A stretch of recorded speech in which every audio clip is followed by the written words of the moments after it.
What's going on, everyone? This is Tristan Selman with Serenity Impact. It's good to see you guys again this week. All right. So I hope everyone's doing all right. Today, regarding our lesson, we're going to start it off a little bit different, okay? So on my first slide, we're going to do a check-in. And basically, to sum up all that right there, we're just doing a high and a low. And if you have never done that before, highs and lows is basically the height of your week, the best part of your week, to the bare minimum. If it's negative, then it's negative. It's just, if it's not as exciting, then it's not as exciting. And I wouldn't ask you guys to do anything that I'm not willing to do myself. So I'm going to give you my high and my low. So this week, my girlfriend was admitted into the hospital because she was having some issues with her kidneys. All right. And, that was kind of more so my low of the week. I spent probably about 2.5 days in the hospital with her. It was a little rough to be there and witness, I guess you could say, that process of her kidney getting better. But overall, while we were there, we found out that we were having a boy, and we did not know what we were having yet. So it was just a really exciting thing for me to find out. And that's my high and my low for the week. So I'm going to give you guys about 2 minutes to come up with your high and your low, and to share that with the people around you. If you don't feel comfortable with it, then that's fine. But just raise your hand, and the teacher will call on you to have you share your week.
All right, guys. So I hope that that first, activity to kind of warm us up for the day, that you guys enjoyed it.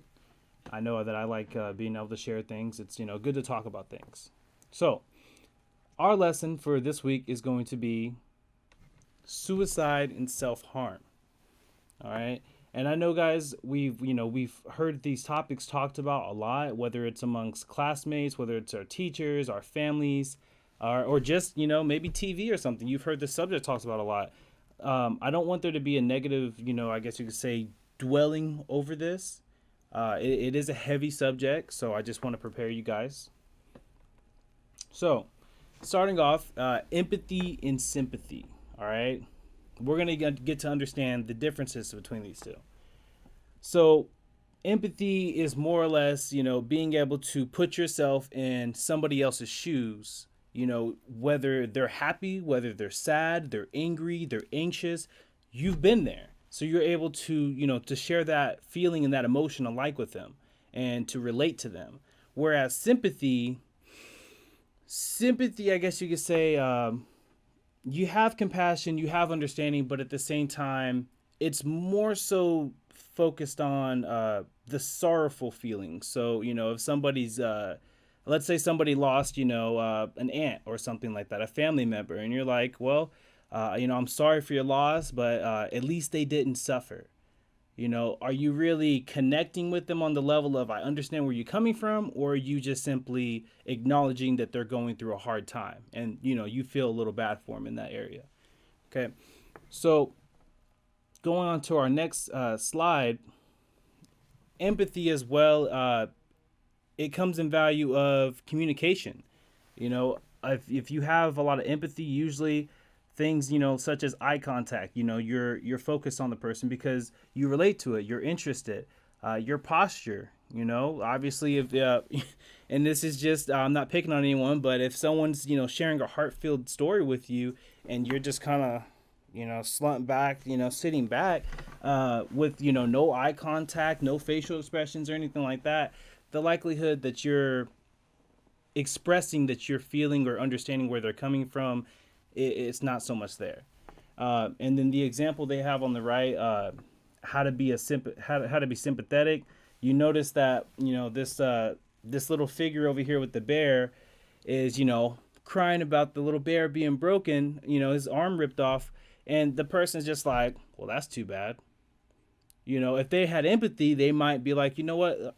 I understand how you feel about that. Let me help you put that arm back together. Okay. There'd be a lot more compassion felt through the exchange.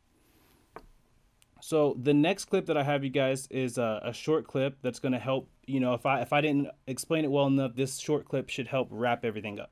All right.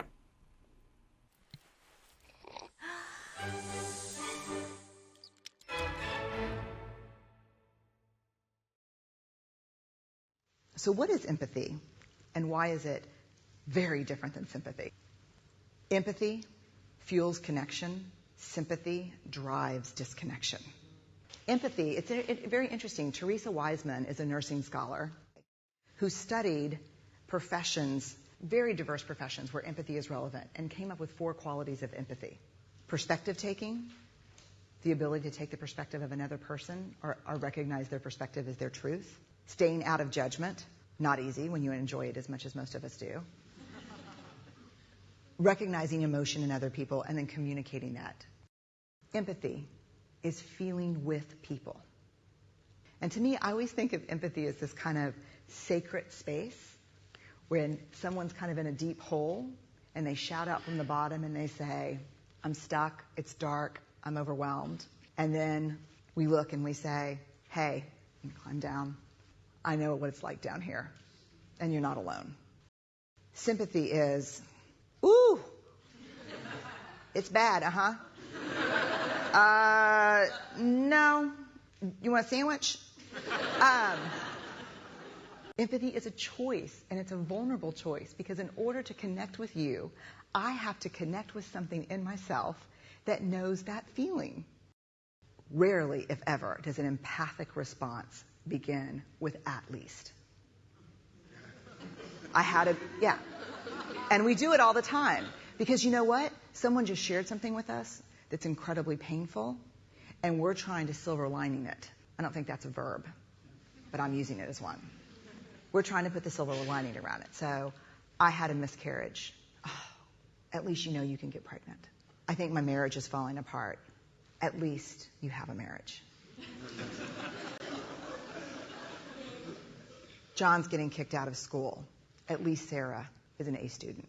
But one of the things we do sometimes in the face of very difficult conversations is we try to make things better. If I share something with you that's very difficult, I'd rather you say, I don't even know what to say right now, I'm just so glad you told me. Because the truth is, rarely can a response make something better. What makes something better is connection.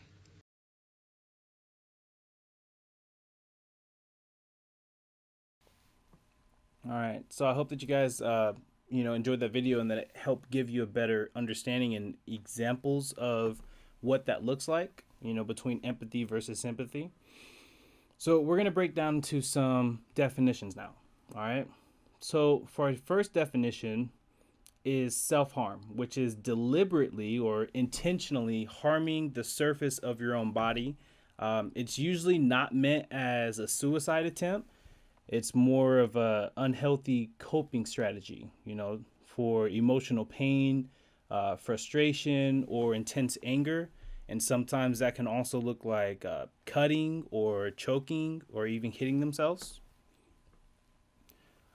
Suicidal attempt is non-fatal, self-directed, and sometimes can be potentially uh, injurious. You can get injured during these attempts, and I guess you could say sometimes it doesn't result in injury. It's just case by case, guys. Suicide completion would be death caused by directed injuries, or it says injurious, but injuries, guys. And that, obviously is a behavior with the result of death. And suicidal ideation is just, you're having thoughts, you're considering, or even planning your suicide. And, those things, guys, can look in, they can come out in different ways. Somebody might write up, something on social media, as to what their plan is, or somebody could write a note. It could be a drawing. There are a lot of different ways that people can, I guess you could say, consider these ideas or these thoughts. So I had the opportunity, and you guys can check this out too. I hope that you do. It's called The Social Dilemma, and it's on Netflix. It's about 2 hours long. If you like long movies, then it's, definitely down your alley. But it's well informative about social media and how social media affects the lives of everybody. It's not just young people, it's not just old people. Everybody is in on this.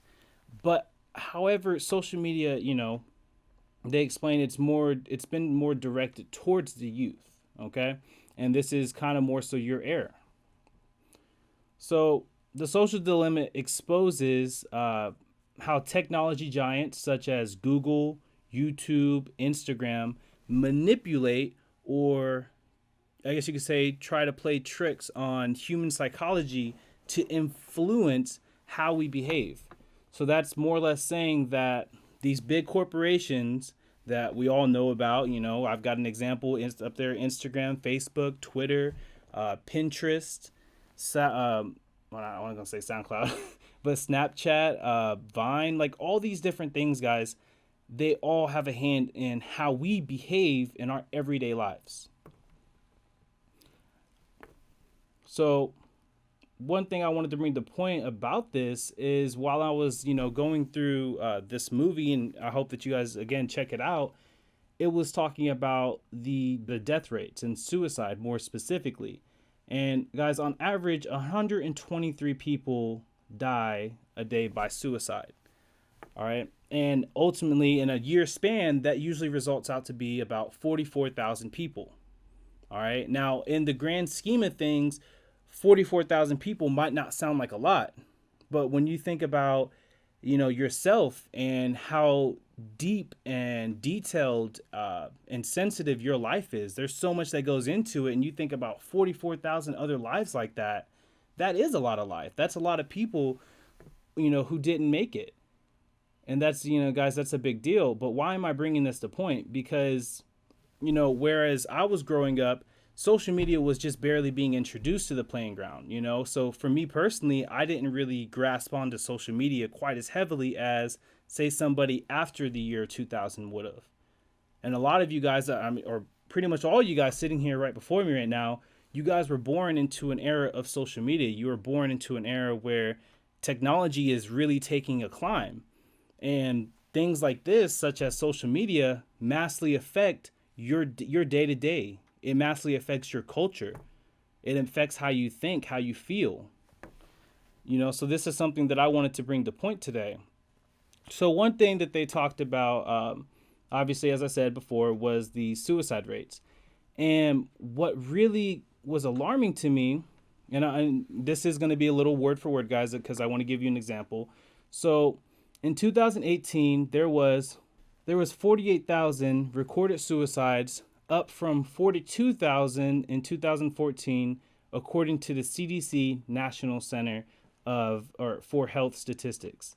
So on average, adjusted for age, the annual or the overall yearly U.S. suicidal rate increased 24% between 1999 and 2014.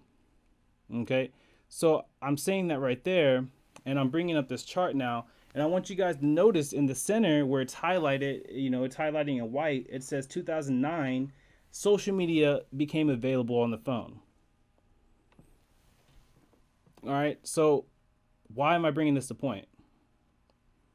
Because based off of the statistics that I just gave you, during the era or during the time that social media has come into the picture, suicide rates they've almost increased a quarter in just that time. But see, now this chart exactly explains specifically about, and this focuses on young ladies or girls. The girls between the ages of 15 to 19, between the time of, we'll go up to where it says 1999 all the way to 2017, where they recorded, it had gone up 70% in suicide rates. Okay, now girls between the ages of 10 to 14, it went up 151%. And you tell me, you hear those numbers and you don't think those are big numbers. That's a mass increase, guys. And gentlemen, we're not excused from those numbers, because in men, those rates have practically tripled. So, I'm just bringing this to point, guys, to understand that social media has a mass effect on everything that you do. And it has a massive effect on your friends. It has an effect on the future in itself. But this is something that isn't talked about enough. And it's something I'd like to open the conversation in the doorway for you to start thinking about. Thinking about the things that you look at when you're on your social media. The things that you allow to, entertain you. So we're going to get down to, and what do you do when you suspect that someone is suicidal? So the first thing, guys, is you want to speak up. And you want to ask if they're doing okay. I'm a firm believer that closed mouths don't get fed. And, I know that term is more specifically used for when you want something. But in this case, I want to make sure that someone I care about is okay. So if I don't speak up and ask, or I don't say anything to this person, there are plenty of stories out here, whether it's documentaries, whether it's YouTube stories, or just little articles where, people have lost their lives. And, I'm not going to say that it could have been completely prevented, but it's possible it could have been stopped if somebody had just intervened and checked on somebody. All right. Small things do matter, guys. Small things matter. Being empathetic. So as we talked about earlier, how you engage in the person, being able to connect and relate to the person, offering a listening ear, because a lot of times, especially as friends, we all want to advise our friends. We want to give them, what we feel is the best advice. And sometimes, guys, that's not what people need. Sometimes, you heard the term, you got two ears and one mouth for a reason. Sometimes you got to listen just as much as you want to talk. Being calm and non-judgmental, because you never know what could come out of somebody's mouth. And you definitely don't want to, cast judgment upon somebody who is weighing heavily in their thoughts as it is. And then going with them to tell a trustworthy adult. And this is usually a part where it becomes a little bit more problematic or difficult, because a lot of times people, I guess you could say, get crossed up in the area of loyalty and just doing what is right for somebody. And, guys, I hate to be so blunt about it, but that's not loyalty if you're going to keep hush about something when you know that somebody's going through something that could potentially, cause them to lose their life. That's not loyalty. I want to see my friend or my family member make it out of something. I don't want to, sit aside idly while, they get worse and worse. And also something, guys, I'm not trained as a suicide prevention specialist. And I'm going to go ahead and take a wild guess that none of you guys are trained as that either. So it's best that we leave those, those jobs up to professionals and not try to take that load on ourselves, because things can go wrong. So next, guys, I have an activity that I want you guys to do. All right. I want for you guys to get into, say, groups of 3. All right. So within 3 minutes as well, I want you guys to come up with 3 foods you all like, 2 difficult things that you've all gone through alike, 1 movie that you all like, a store, a restaurant that you like, and then 1 happy thing that you've all experienced. And lastly, 1 animal that you all like as well. All right. Thank you.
So I hope that everyone was able to find things alike and things that, we share in common, and, it's a part of feeling connected. Um, and, I guess you could say a lot of times we tend to stick to people that we know and not just, sometimes getting placed in a group with someone we don't know. So it's good to learn new things about people. So one way that we can help, I guess you could say, prevent or prolong situations where we start having those suicidal ideations or thoughts is self-care, guys. Taking care of ourselves. And I know, right now you're looking at this and you're like, whoa, okay, that's like a lot of different words and letters. I don't want to read all that. And that's fine. We don't have to read it. But what I want to get across to you is that self-care is vital. Okay. It's not just important. It's not just, a simple thing. Self-care is vital to your existence. Because if you don't look after yourself, if you don't take care of yourself, how can you take care of somebody else? You ever heard the term that if you don't love someone, if you don't love yourself, you can't love other people? I'm a firm believer in that. And if you're not practicing things, and there's a lot of things, guys. There's things like exercise, listening to music, making a scrapbook, making a funny video, make your own jewelry, have a good laugh. Okay, those are all really, honestly, minute, simple things that you can do every day. But it takes you taking time out of your busy day to set aside that time to take care of yourself. Okay, so I just wanted to put that out there, that self-care is important in all of your life. All right. So what can you do, if it's you or someone that you know? I've already talked about none of us are a suicide prevention specialist. So we need to talk to an adult. And, maybe if that adult doesn't have the answer, the next adult has the answer. But we need to talk with an adult. We need to talk with someone that we trust. And when I say adult too, guys, I'm not talking about your friend Joel that's 19, who chills at home and he likes to hang out with all the younger homies. I'm not talking about that. I'm talking about somebody who's going to do something to help the situation, okay? Making a safety plan. So, let's say you start having these thoughts. What would be a safety plan that you could come up with? Would it be a safe place to go to, followed by, some good calming music or the right snack? I don't know. But we have to make a safety plan. Don't keep it a secret. We've already talked about that. Again, don't keep it a secret, guys. You're not doing anybody a favor by not speaking up. And if and when you do decide to speak up, there's a few different numbers that I gave right here. So we have the National Suicide Prevention Lifeline at 800-273-8255, or you can text Christ Text Line at 741741, and also call the suicide hotline, which, sorry, I put that twice, guys. But overall, guys, I do want to give you some options. And then it says to chat with the Lifeline. And, even if, like I say, you make that call, you might not have the nerve to talk with whomever it is, or you might not feel comfortable. But I am urging you and emphasizing, guys, please do so if you are at that point, or someone who's at that point. Take the extra mile, take the extra step. Don't shy away from it. All right. Well, I appreciate you guys listening to me today. I know it was a heavy subject. It might have, I guess you could say, it might have worked some people up, or touched home some places. So I hope that you're able to carry out throughout the rest of your day, in a good, healthy manner, guys, and positive more than anything. Because in the world that we're living in right now, I know there's a lot of darkness and there's a lot of crazy going on. So, it's important that, as I said, we take care of ourselves and promote good self-care, and that we have people that we trust around us. Well, I'm glad that I got to talk with you guys about this, and I look forward to talking with you guys next Friday. So I'll see you guys later.